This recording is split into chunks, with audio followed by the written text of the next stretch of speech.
불을 지피다. 사내가 육군의 본류에서 벗어나 가문 비나무 숲 사이로 나 있는 희미하고 밝길 드문 동쪽 길로 접어들었을 때 날은 이미 밝아 있었다. 하지만 세상은 온통 차갑고 잿빛이었다.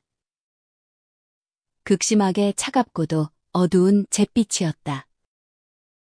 가파른 제방을 올라온 사내는 꼭대기에서 잠시 숨을 골랐다. 그는 자신의 시계를 확인하는 것으로 그 멈춤을 정당화했다. 9시였다. 하늘에 구름 한 점 없었지만 태양은 보이지 않았고 그 흔적조차 찾아볼 수 없었다. 맑은 날이었음에도 만물 위에는 만질 수 없는 장막이 태양의 부재로 인한 미묘한 우울함이 드리워져 낮을 어둡게 만들고 있었다. 하지만 사내는 개의치 않았다. 해를 보지 못하는 것에 익숙했기 때문이다. 해를 구경한 지 며칠이나 지났고 정남쪽 지평선 위로 저 반가운 천체가 잠시 고개를 내밀었다가 이내 사라지기까지는 며칠이 더 지나야 한다는 사실을 그는 잘 알고 있었다. 사내는 자신이 걸어온 길을 되돌아보았다. 1.6km 너비의 육훈강이 1m 두께의 얼음 밑에 숨어 있었다. 그 얼음 위에는 다시 그만큼의 눈이 쌓여 있었다. 얼음이 엉겨붙어 만들어진 완만한 기복을 따라 세상은 온통 순백색이었다. 남북으로 눈이 닿는 곳까지 끝없는 흰색뿐이었으나 남쪽 가문비나무 섬에서 시작해 북쪽의 또 다른 섬 뒤로 사라지는 어두운 실선 하나가 굽이치고 있었다. 이 어두운 실선이 바로 길이었다. 남쪽으로 800km를 달려 칠쿠트 고개와 다이에이 그리고 바다로 이어지는 길이자 북쪽으로 110km를 가면 도슨에 닿고 다시 북으로 1600km를 더 가면 눌라토를 지나 베닝해의 세인트 마이클까지 이어지는 바로 그 본류였다. 그러나 이 모든 것들, 즉 신비하고 아득한 실선 같은 길과 태양 없는 하늘, 엄청난 추위, 그리고 이 모든 환경이 주는 기묘함과 섬뜩함은 사내에게 아무런 감흥도 주지 못했다. 그가 이곳에 오래 살아서 익숙해졌기 때문이 아니었다. 그는 이 땅에서 신참자를 뜻하는 채차코였고 이번이 그의 첫 겨울이었다. 문제는 그에게 상상력이 없다는 데 있었다. 그는 생활의 구체적인 일들에는 기민하고 영리하게 반응했지만 그 이면에 담긴 의미까지는 헤아리지 못했다. 영하 50도는 그에게 그저 엄청난 추위와 불편함을 의미할 뿐이었다. 그 이상은 아니었다. 그 추위가 인간이라는 생명체가 얼마나 나약한 존재인지, 일정한 온도 범위 내에서만 살 수 있는 인간의 한계가 무엇인지 성찰하게 하지 못했다. 불멸이나 우주 속 인간의 위치 같은 철학적인 사유로 그를 이끌지도 못했다. 그에게 영하 50도는 그저 손가락을 찌르는 추위일 뿐이었고 벙어리 장갑과 귀덮개, 따뜻한 목화신과 두꺼운 양말로 방어해야 할 대상일 뿐이었다. 영하 50도는 그에게 정확히 영하 50도 그 자체였다. 그 이상의 무언가가 있을 수 있다는 생각은 그의 머릿속에 결코 발을 들이지 못했다. 사내가 다시 길을 나서며 생각에 잠겨 침을 뱉었다. 날카롭고 폭발적인 파열음이 들려 그는 깜짝 놀랐다. 그는 다시 침을 뱉었다. 이번에도 침이 눈 위에 떨어지기도 전에 공중에서 탁 하고 얼어붙는 소리가 났다.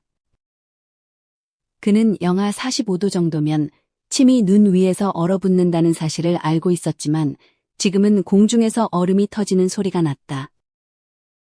의심의 여지 없이 영하 50도보다 훨씬 더 추웠다.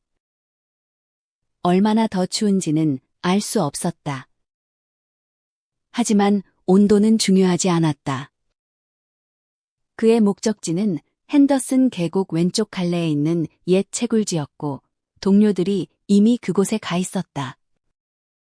동료들은 인디언 계곡 쪽에서 산맥을 넘어왔고 그는 유쿤강 섬들에서 봄에 통나무를 실어나갈 가능성을 살피기 위해 멀리 돌아오는 길이었다. 6시쯤이면 캠프에 도착할 것이다. 해가 지고 난 뒤겠지만 동료들이 있을 것이고 불이 타오르고 따뜻한 저녁 식사가 준비되어 있을 터였다. 점심은 재킷 안쪽, 셔츠 너머, 맨살에 닿아 있는 손수건 뭉치 속에 들어 있었다. 비스킷이 얼지 않게 보관할 수 있는 유일한 방법이었다. 베이컨 기름을 듬뿍 적시고 구운 베이컨을 끼워 넣은 비스킷을 생각하며 사내는 만족스럽게 미소 지었다. 그는 커다란 가문비나무 숲속으로 뛰어들었다. 길은 희미했다. 마지막 썰매가 지나간 뒤로 30cm 정도 눈이 쌓여 있었고 사내는 짐 없이 가볍게 걷는 것이 다행이라 생각했다. 사실 그가 가진 것이라고는 손수건에 쌓인 점심뿐이었다. 하지만 추위는 놀라웠다. 장갑 낀 손으로 감각이 없는 코와 광대뼈를 문지르며 그는 확실히 춥다고 결론지었다. 그는 수염이 덥수룩했지만 그 털들이 찬 공기 속으로 공격적으로 툭 튀어나온 광대뼈와 코끝까지 보호해주지는 못했다. 사내의 발 뒤꿈치에는 개 한 마리가 종종 걸음으로 따라오고 있었다. 회색 털을 가진 덩치 큰 토종 허스키였다. 외양이나 기질면에서 야생 늑대와 다를 바 없는 늑대개였다. 짐승은 이 엄청난 추위에 짓눌려 있었다. 지금은 길을 나설 때가 아니라는 것을 개는 알고 있었다. 개의 본능은 인간의 판단보다 더 진실한 이야기를 들려주고 있었다. 실제로 온도는 영하 50도가 아니라 영하 60도, 아니 영하 70도 아래였다. 정확히는 영하 73도였다. 개는 온도계 따위는 몰랐다. 사내의 머릿속에 있는 차가운 수치에 대한 지각도 없었을 것이다. 하지만 이 짐승에게는 본능이 있었다. 막연하지만 위협적인 공포가 개를 억눌렀고 사내의 발치에 바짝 붙어 걷게 만들었다.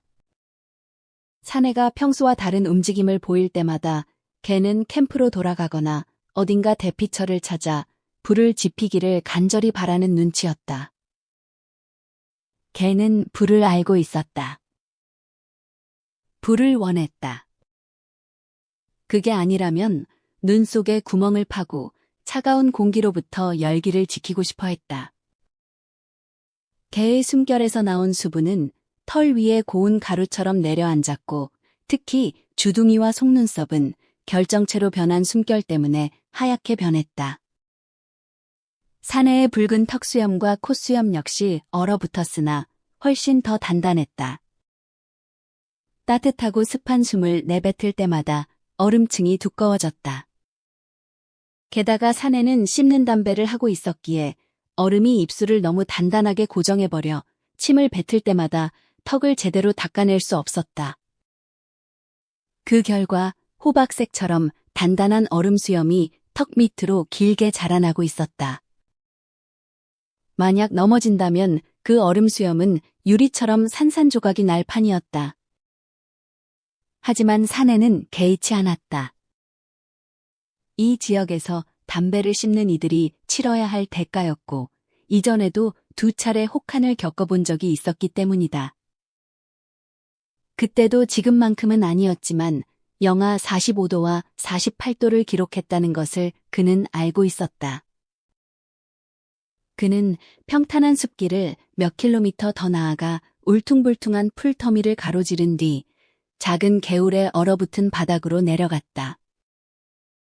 이곳이 핸더슨 계곡이었고 갈림길까지는 16km 남았다는 것을 알았다.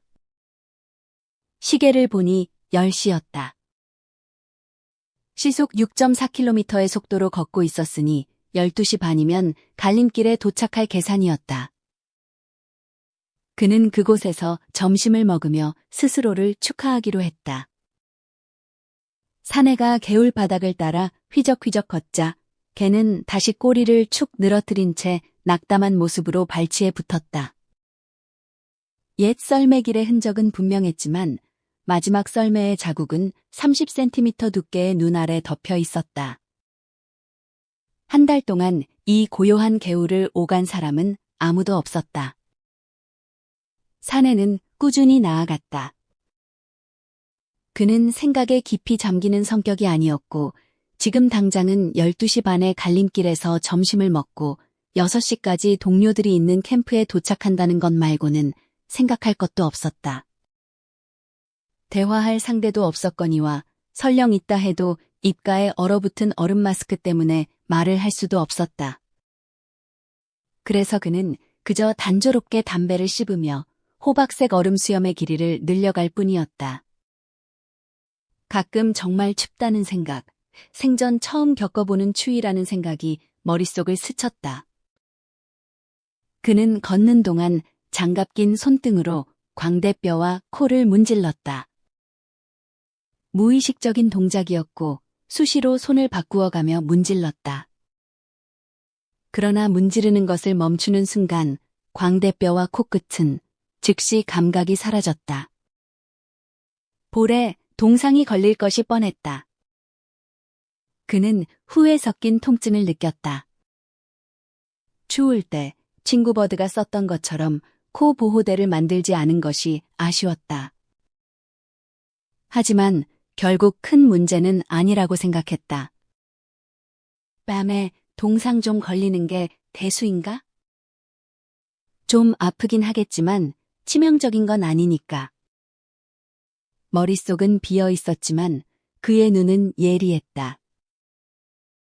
그는 개울의 변화와 굴곡, 쓰러진 나무 더미들을 세심하게 관찰했고 항상 발 디딜 곳을 주의 깊게 살폈다.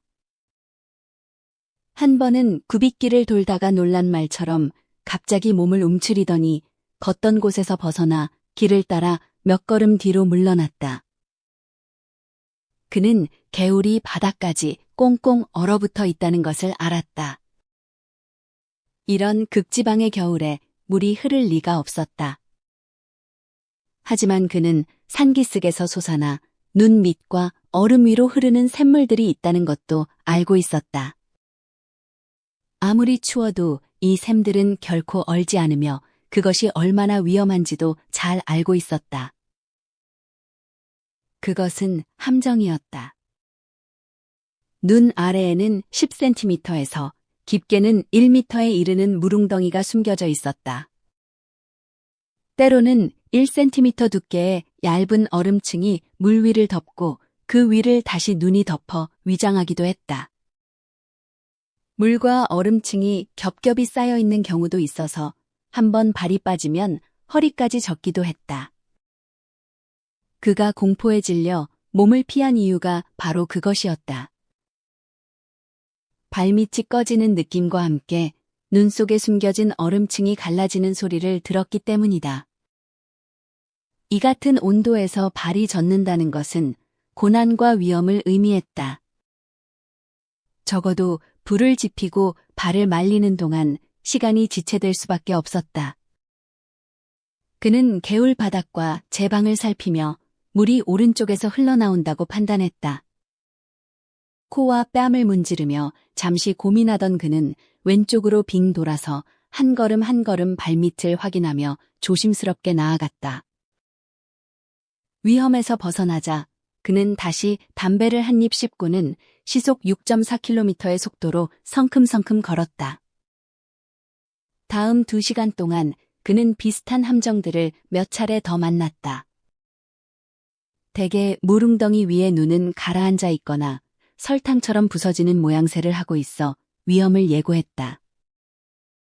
하지만 한 번은 정말 아슬아슬했고 또 한 번은 위험이 의심되자 개를 앞세웠다. 개는 가고 싶어 하지 않았다. 사내가 밀어붙일 때까지 버티다가 흰 눈 위를 재빨리 가로질렀다. 그러다 갑자기 얼음이 깨지며 옆으로 허우적대더니 단단한 곳으로 도망쳤다. 앞발과 다리가 젖었고 묻은 물은 즉시 얼음으로 변했다. 개는 재빨리 다리에 얼음을 핥아냈고 눈 위에 주저앉아 발가락 사이에 낀 얼음을 물어뜯기 시작했다. 이것은 본능이었다. 얼음을 방치하면 발이 상한다는 것을 본능적으로 아는 것이다. 그것은 존재의 깊은 곳에서 울려나오는 신비로운 충동이었다. 사내 역시 그것을 알고 있었기에 오른손 장갑을 벗고 얼음알갱이들을 떼어내는 것을 도와주었다. 손가락을 노출한 지 채 1분도 지나지 않았는데 순식간에 엄습한 감각 상실에 그는 깜짝 놀랐다. 정말 추웠다. 그는 서둘러 장갑을 끼고 손을 가슴에 거세게 내리쳤다. 낮 12시, 하루 중 가장 밝은 때였지만 태양은 여전히 지평선 아래 머물러 있었다. 둥근 지구의 곡선이 태양과 핸더슨 계곡 사이를 가로막고 있었다. 맑은 하늘 아래 정오의 길을 걷는 사내에게는 그림자조차 생기지 않았다. 12시 30분 정각, 그는 갈림길에 도착했다. 자신의 속도에 만족했다. 이대로라면 6시 전에는 동료들을 만날 수 있을 것이다. 그는 재킷과 셔츠 단추를 풀고 점심을 꺼냈다. 불과 15초 남짓한 시간이었지만 노출된 손가락의 금세 감각이 사라졌다. 그는 장갑을 끼는 대신 손가락을 다리에 대고 세게 내리쳤다. 그러고는 점심을 먹기 위해 눈 덮인 통나무 위에 앉았다. 손가락 끝이 옥신거리는 통증은 비스킷 한 입을 베어 물기도 전에 사라져버렸다. 그는 당황하여 손가락을 반복해서 때린 뒤 장갑 속에 집어넣고 먹기 위해 반대쪽 손을 꺼냈다. 비스킷을 입에 넣으려 했지만 입가에 얼음 마스크가 방해했다. 불을 지펴 녹여야 한다는 사실을 잊고 있었다. 그는 자신의 어리석음에 헛웃음을 지었고 그 와중에 노출된 손가락 끝으로 무감각이 스며드는 것을 느꼈다. 또한 앉자마자 발가락 끝을 찌르던 통증도 이미 사라지고 있다는 것을 깨달았다. 발가락이 따뜻해진 것인지 마비된 것인지 궁금해하며 신발 속에서 발가락을 움직여 보았고 이내 마비되었다는 결론을 내렸다. 그는 서둘러 장갑을 끼고 일어섰다. 약간 겁이 났다.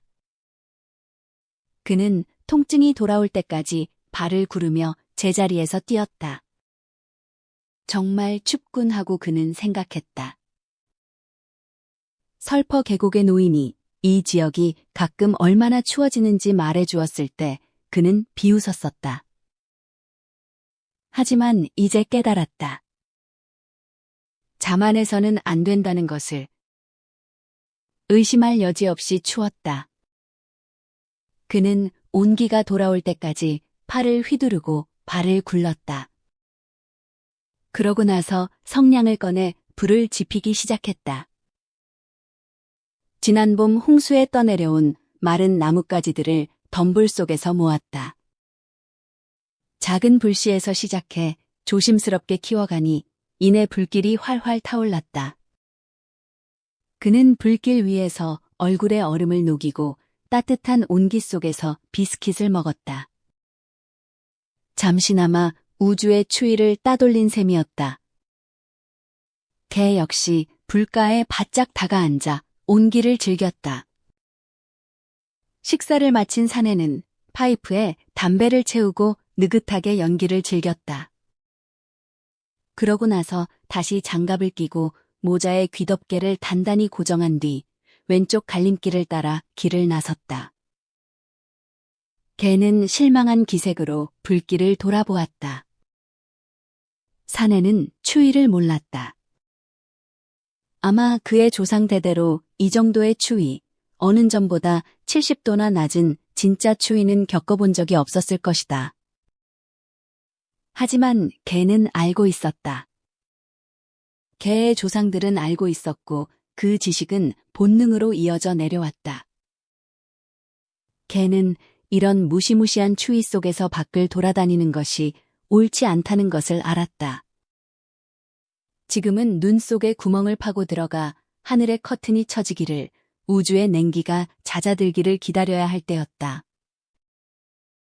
하지만 개와 사내 사이에는 묘한 유대감이 있었다. 한쪽은 다른 쪽의 고된 노예였고 개가 받은 유일한 애정은 채찍질과 위협적인 목소리뿐이었다. 그래서 개는 자신의 불안을 사내에게 전하려 하지 않았다. 사내의 안위가 걱정되어서가 아니라 오직 자신의 안위를 위해 불가에 머물고 싶었을 뿐이었다. 그러나 사내가 휘파람을 불며 채찍 소리 같은 명령을 내리자 개는 사내의 뒤를 따랐다. 사내는 다시 담배를 씹기 시작했고 새로운 호박색 얼음 수염이 자라났다. 촉촉한 숨결은 콧수염과 눈썹, 속눈썹을 하얗게 뒤덮었다. 핸더슨 계곡의 왼쪽 갈래에는 샘물이 많지 않은 듯 보였고 30분 동안 사내는 아무런 위험 징후를 발견하지 못했다. 그런데 그때 사건이 터졌다. 아무런 징후도 없던 곳, 단단해 보이기만 하던 깨끗한 눈 위에서 사내의 발이 쑥 빠져버렸다. 깊지는 않았다. 하지만 단단한 지면으로 허우적대며 빠져나왔을 때 이미 무릎 아래까지 젖어 있었다. 그는 화가 나서 운 나쁜 자신을 향해 욕설을 내뱉었다. 6시까지 동료들에게 가려던 계획이 1시간 정도 늦어지게 생겼다. 불을 지피고 신발을 말려야 했기 때문이다. 이 정도 저온에서 그것은 선택이 아닌 필수였다. 그는 제방 위로 기어 올라갔다. 다행히 가문 비나무 그루터기 주변 덤불 사이에 홍수에 밀려온 마른 땔감들이 엉켜 있었다. 잔가지부터 굵은 가지, 마른 풀들까지 충분했다.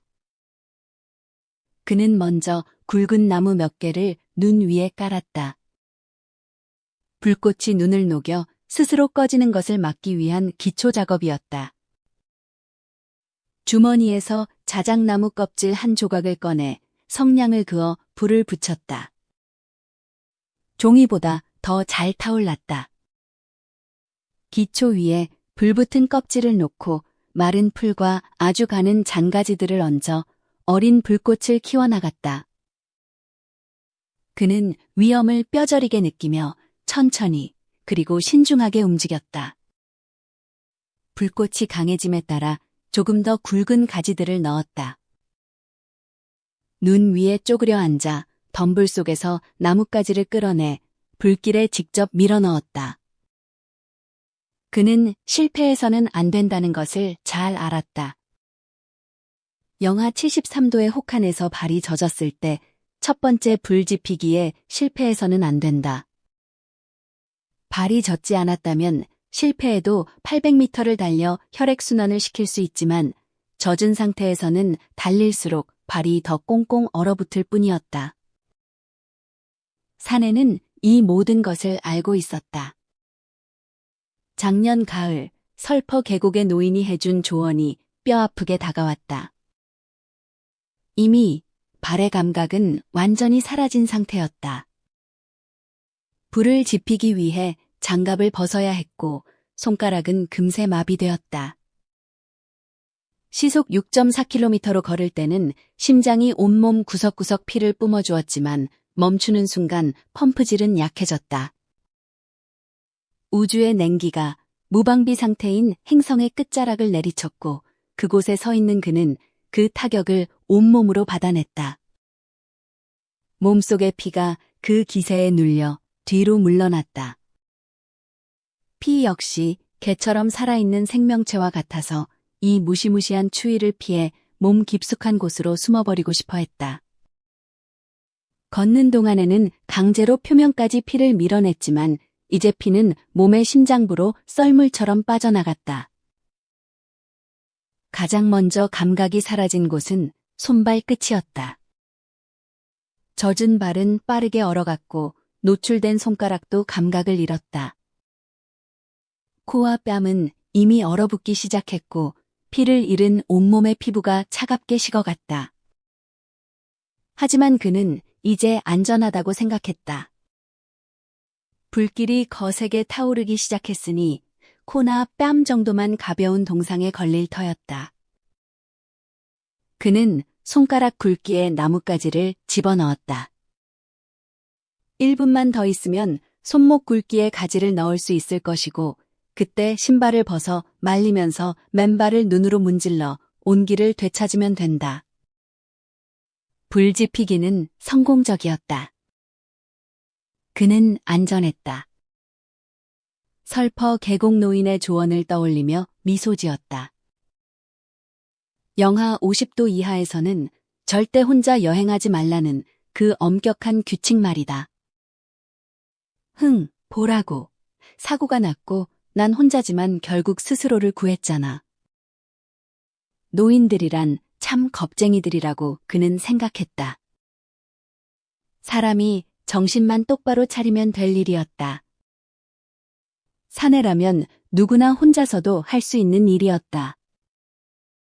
하지만 뺨과 코가 생각보다 빨리 얼어붙는 것이 조금 놀라웠고 손가락이 이렇게 짧은 시간에 생명력을 잃을 줄은 몰랐다. 손가락들은 이제 남의 살 같았다. 나뭇가지를 잡으려 해도 마음대로 움직이지 않았고 몸에서 멀리 떨어진 별개의 물건처럼 느껴졌다. 나뭇가지를 집을 때마다 그는 실제로 잡았는지 눈으로 확인해야만 했다. 뇌와 손가락 끝 사이에 전선이 끊어진 것 같았다. 하지만 그런 건 중요하지 않았다. 눈앞에서 타오르는 불꽃이 매 순간 생명을 약속하며 춤추고 있었다. 그는 목하신 끈을 풀기 시작했다. 신발은 얼음으로 뒤덮여 있었고 두꺼운 양말은 무릎까지 철판처럼 딱딱해졌으며 신발끈은 강철대처럼 엉겨붙어 있었다. 마비된 손가락으로 한참을 씨름하던 사내는 무의미하다는 것을 깨닫고 칼을 뽑아들었다. 그러나 끈을 자르기도 전에 사고가 터졌다. 그것은 그의 실수였고 중대한 과오였다. 그는 가문비나무 아래에 불을 지피지 말았어야 했다. 탁 트인 곳에 지폈어야 했다. 하지만 덤불에서 가지를 꺾어 바로 불에 던지는 것이 편했기에 그곳을 택했던 것이다. 그가 있던 나무의 가지 위에는 수주 동안 바람 한 점 불지 않아 엄청난 양의 눈이 쌓여 있었다. 그가 나뭇가지를 잡아당길 때마다 나무에 미세한 진동이 전달되었다. 그에게는 느껴지지도 않을 미세한 떨림이었지만 재앙을 불러오기에는 충분했다. 나무 꼭대기 부근의 가지 하나가 무게를 이기지 못하고 눈 더미를 쏟아냈다. 떨어진 눈은 아래쪽 가지들을 연쇄적으로 덮쳤고 이 현상은 순식간에 나무 전체로 퍼져나갔다. 그것은 눈사태처럼 불어났고 아무런 예고도 없이 사내와 불꽃 위로 쏟아져 내렸다. 불이 있던 자리에는 이제 흩어진 눈 더미만이 남았을 뿐 불꽃은 완전히 꺼져버렸다. 사내는 충격에 휩싸였다. 마치 자신의 사형 선고를 들은 것만 같았다. 그는 한동안 불이 있던 자리를 멍하니 바라보며 앉아 있었다. 그러다 극도로 차분해졌다. 어쩌면 설퍼 계곡 노인의 말이 옳았을지도 모른다. 동료가 한 명만 있었다면 지금 이런 위험에 처하지 않았을 것이다. 동료가 다시 불을 지펴주었을 테니까. 하지만 이제 스스로 불을 다시 지펴야 했다. 이번에는 절대 실패해서는 안 된다. 설령 성공한다 해도 발가락 몇 개는 잃을 각오를 해야 했다. 불을 준비하는 동안 발은 이미 심하게 얼어붙을 것이기 때문이다. 그는 생각만 하고 앉아 있지 않았다. 생각이 머리를 스치는 동안에도 몸을 움직였다. 이번에는 어떤 나무도 방해할 수 없는 탁 트인 곳에 새로운 자리를 잡았다. 홍수에 떠내려온 마른 풀과 작은 가지들을 모았다. 손가락을 오므릴 수 없어 손바닥 전체로 한 움큼씩 긁어 모아야 했다. 그 과정에서 썩은 나뭇가지나 젖은 이끼 같은 불순물도 섞여 들어왔지만 선택의 여지가 없었다. 그는 체계적으로 움직였다. 불이 붙은 뒤에 넣을 굵은 가지들도 미리 한알음 모아두었다. 개는 그 곁에 앉아 간절하고 애처로운 눈빛으로 그를 지켜보았다. 개에게 그는 불을 제공해주는 존재였고 그 불은 좀처럼 나타나지 않고 있었다. 준비가 끝나자 사내는 주머니 속에 두 번째 자작나무 껍질을 찾았다.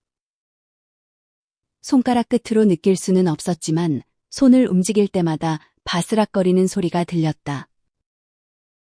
아무리 애를 써도 껍질을 움켜잡을 수가 없었다. 그 와중에도 발이 매 순간 얼어붙고 있다는 자각이 머릿속을 맴돌았다. 공포가 엄습하려 했지만 그는 평정을 유지하려 사투를 벌였다.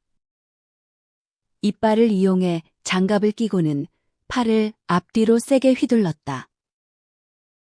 앉아서도 하고 서서도 했다. 눈 위에 앉아있던 개는 늑대 같은 꼬리로 발을 감싸고 앉아 귀를 쫑긋 세운 채 사내를 뚫어지게 바라보았다. 팔을 휘두르던 사내는 천연 가죽 옷을 입고 따뜻하고 안전하게 앉아있는 그 짐승을 보며 강렬한 질투를 느꼈다. 한참이 지나서야 매맞은 손가락 끝에서 아주 먼 곳으로부터 들려오는 신호 같은 감각이 느껴졌다. 희미한 저림은 점점 강해지더니 이내 참기 힘든 통증으로 변했다. 그러나 사내는 그 고통을 기쁘게 받아들였다. 그는 오른손 장갑을 벗고 자작나무 껍질을 꺼냈다. 노출된 손가락은 다시 빠르게 마비되어 갔다. 다음으로 유황 성냥뭉치를 꺼냈지만 엄청난 추위는 이미 손가락에서 생명력을 앗아간 뒤였다. 성냥 하나를 떼어내려다 성냥뭉치 전체가 눈 속으로 떨어졌다. 집어 올리려 했지만 실패했다. 죽은 손가락은 물건을 만질 수도 쥘 수도 없었다. 그는 아주 신중해졌다. 얼어가는 발과 코, 뺨에 대한 생각은 머릿속에서 지워버리고 오직 성냥에만 영혼을 집중했다. 감각 대신 시각을 이용해 손가락이 성냥뭉치 양옆에 닿는 것을 확인하고 손가락을 오므리려 했다. 아니, 오므리라고 명령했다. 하지만 전선은 끊겨 있었고 손가락은 응답하지 않았다. 그는 다시 장갑을 끼고 무릎을 세게 내리쳤다. 그러고는 장갑 낀 두 손을 국자처럼 모아 눈과 함께 성냥뭉치를 무릎 위로 퍼올렸다. 하지만 상황은 나아지지 않았다. 한참을 씨름한 끝에 그는 장갑 낀 두 손바닥 아랫부분으로 성냥뭉치를 겨우 집어 올렸다. 그는 그것을 입으로 가져갔다. 억지로 입을 벌리자 입가에 얼음 마스크가 깨지는 소리가 났다. 아래턱을 당기고 위집술을 들어 올린 뒤 윗니로 성냥 한 개를 긁어 떼어냈다.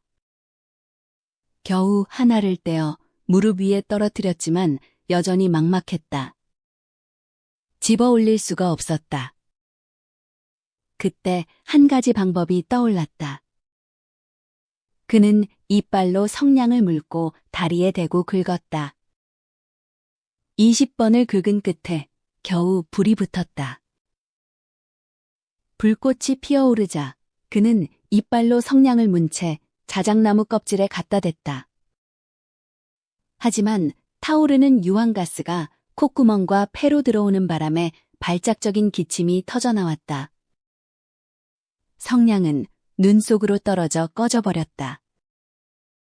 설퍼 계곡 노인의 말이 맞았어.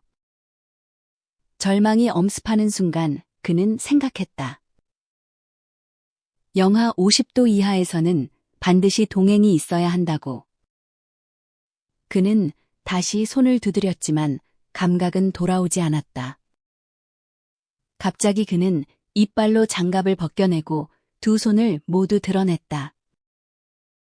그러고는 두 손바닥 아랫부분으로 성냥 뭉치 전체를 움켜잡았다. 다행히 팔 근육은 얼지 않아 성냥 뭉치를 꽉 누를 수 있었다. 그는 성냥 전체를 다리에 대고 긁었다. 70개의 유황성냥이 한꺼번에 타오르며 거대한 불꽃을 일으켰다. 불꽃을 꺼뜨릴 바람도 없었다. 그는 숨막히는 연기를 피하기 위해 고개를 옆으로 돌린 채 타오르는 성냥 뭉치를 자작나무 껍질에 갖다 댔다. 그러자 손에서 감각이 느껴졌다. 살이 타들어가고 있었다. 타는 냄새가 났다. 피부 깊숙한 곳에서 고통이 느껴졌다. 통증은 점점 날카로워졌지만 그는 견뎌냈다. 불꽃을 흡수해버리는 자신의 타들어가는 손을 참아가며 그는 서툰 솜씨로 자작나무 껍질에 불을 붙이려 애썼다. 마침내 견딜 수 없는 지점에 이르자 그는 손을 떼어냈다. 타오르던 성냥들은 치익 소리를 내며 눈 속으로 떨어졌지만 자작나무 껍질에는 불이 붙어 있었다. 그는 불꽃 위에 마른 풀과 아주 작은 가지들을 얹기 시작했다. 손바닥 아랫부분으로 연료를 들어 올려야 했기에 나뭇가지를 고를 처지가 아니었다.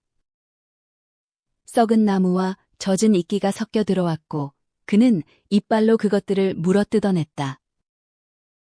그는 서툴지만 정성스럽게 불꽃을 보살폈다. 그것은 곧 생명이었고 결코 꺼뜨려서는 안 됐다. 몸 표면에서 피가 빠져나가자 이제 전신에 오한이 들기 시작했고 몸놀림은 더 서툴러졌다. 커다란 젖은 이끼 덩어리가 불꽃 정중앙에 떨어졌다. 손가락으로 밀어내려 했지만 오들오들 떨리는 몸 때문에 너무 깊이 찔러버렸고 불씨가 되던 마른 풀과 장가지들이 사방으로 흩어지고 말았다. 그는 다시 그것들을 모으려 애썼지만 떨림을 주체할 수 없었다. 나뭇가지들은 허망하게 흩어졌고 각각의 가지에서 연기 한 줄기만이 솟아오르다 이내 꺼져버렸다. 불을 지피는 자는 실패했다. 그는 넋이 나간 눈으로 주변을 둘러보았다. 불의 잔해 맞은편에서 개가 엉덩이를 들썩이며 앉아 있었다. 한쪽 앞발을 들었다 놓았다 하며 불안하고 간절하게 그를 바라보고 있었다. 개를 보자 그의 머릿속에 광기 어린 생각이 스쳤다. 눈보라 속에 갇힌 사람이 소를 죽여 그 뱃속에 들어가 목숨을 구했다는 이야기가 떠올랐다. 개를 죽여 그 따뜻한 몸속에 손을 집어넣어 감각을 되살린다면 다시 불을 지필 수 있을 것이다. 그는 개를 불렀다. 하지만 그의 목소리에는 개가 한 번도 들어본 적 없는 기이한 공포의 떨림이 섞여 있었다. 짐승의 예민한 본능이 위험을 감지했다. 어떤 위험인지 정확히는 몰랐지만 사내에게서 평소와 다른 기운을 느낀 것이다. 개는 귀를 뒤로 눕히고 발을 꼼지락거릴 뿐 사내에게 오지 않았다. 사내는 손과 무릎으로 기어서 개에게 다가갔다. 그 기이한 모습에 개는 다시 옆으로 살금살금 도망쳤다. 사내는 눈 위에 앉아 잠시 평정을 되찾으려 애썼다. 그러고는 이빨로 장갑을 끼고 자리에서 일어났다. 발의 감각이 전혀 없었기에 자신이 정말 서 있는지 확인하기 위해 아래를 내려다 보아야 했다. 사내가 똑바로 서자 개의 경계심이 조금 누그러졌다. 사내가 평소처럼 채찍 소리 같은 명령조로 말하자 개는 관성적인 복종심으로 그에게 다가왔다. 개가 손에 닿을 거리까지 오자 사내는 이성을 잃었다. 두 팔을 뻗어 개를 낚아챘다. 하지만 손가락에 아무런 감각도 힘도 없다는 사실에 그는 진심으로 경악했다. 손가락이 얼어붙어 구부릴 수조차 없다는 사실을 그 짧은 순간 잊었던 것이다. 그는 당황한 개가 도망치기 전에 두 팔로 개의 몸통을 휘감았다. 그는 눈 위에 주저앉은 채 으르렁거리며 낑낑대는 개를 꽉 껴안았다. 하지만 그가 할 수 있는 일은 거기까지였다. 개를 죽일 방법이 없었다. 감각 없는 손으로는 칼을 뽑을 수도 없었고 동물의 목을 조를 수도 없었다. 사내가 팔을 풀자 개는 꼬리를 다리 사이에 감추고 으르렁거리며 멀리 달아났다. 10미터쯤 떨어진 곳에서 개는 멈춰서서 귀를 쫑긋 세우고 기묘한 눈으로 그를 살폈다. 사내는 자신의 손이 어디에 있는지 확인하려 팔끝을 내려다 보았다. 손은 그저 팔끝에 대롱대롱 매달려 있을 뿐이었다. 작품 해설. 인간의 오만과 대자연의 침묵. 이 작품은 인간의 오만과 대자연의 냉혹한 무관심을 날카롭게 포착한 자연주의 문학의 정수입니다. 작품 속 유콘의 혹독한 추위는 인간을 파괴하려는 악의를 품고 있지 않습니다. 그저 생명에 대해 철저히 무관심할 뿐입니다. 작가는 주인공이 상상력이 부족했다는 점을 반복해서 강조합니다. 사내는 영하의 수치는 계산할 줄 알았지만 그 숫자가 의미하는 생물학적 한계와 죽음의 무게는 가늠하지 못했습니다. 반면 그의 곁을 지키는 개는 인간이 잃어버린 원초적 본능을 상징합니다.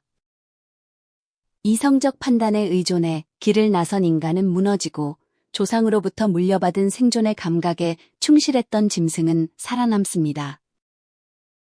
결국 문명의 도구인 성냥이 모두 소진된 자리에서 사내는 비로소 대지 위에 홀로 던져진 인간의 미약한 본질을 마주하게 됩니다.